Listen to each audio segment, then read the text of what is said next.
I stood in the granite archway and looked in at the graveyard.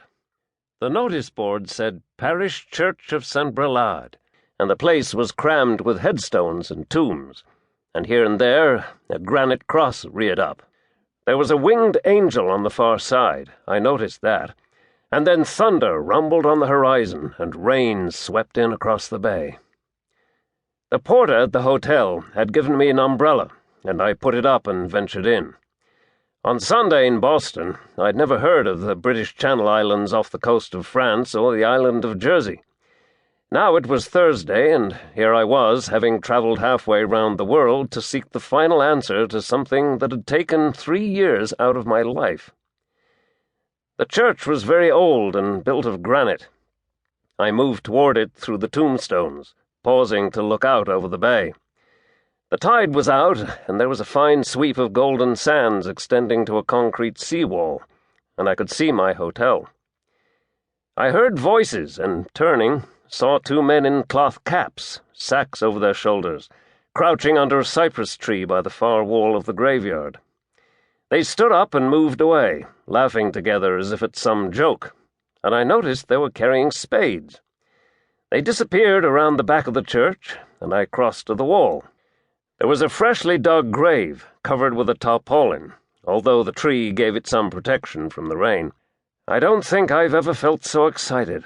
It was as if it had been waiting for me, and I turned and moved through the headstones to the entrance of the church, opened the door and went inside.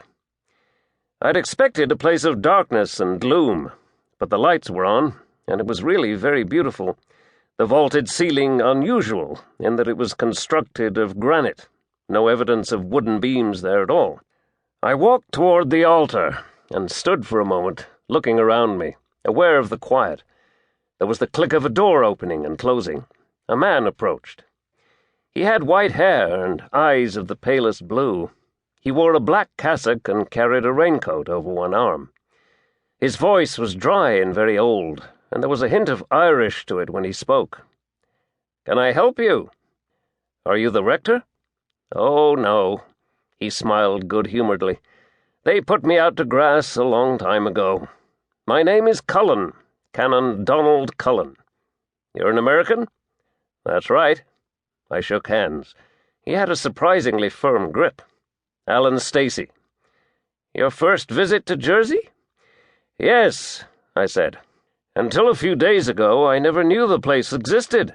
Like most Americans, I'd only heard of New Jersey." He smiled. We moved toward the door, and he carried on. "You've chosen a bad time of the year for your first visit. Jersey can be one of the most desirable places on earth, but not usually during March." "I didn't have much choice," I said. "You're burying someone here today. Harry Martineau." He had started to pull on his raincoat and paused in surprise. "That's right. I'm performing the ceremony myself, as a matter of fact. 2 o'clock this afternoon. Are you a relative?" "Not exactly, although I sometimes feel as if I am. I'm an assistant professor of philosophy at Harvard. I've been working on a biography of Martineau for the past 3 years." "I see." He opened the door, and we went out into the porch. "Do you know much about him?" I asked. "Very little, besides the extraordinary way he met his end, and the even more extraordinary circumstance of his last rites," I said. "After all, Canon, it isn't often you get to bury a man 40 years after his death."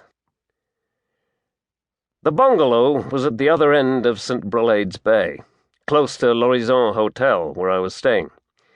It was small and unpretentious, but the living room was surprisingly large, comfortable and cluttered, 2 walls lined with books. Sliding windows opened to a terrace and a small garden, the bay beyond.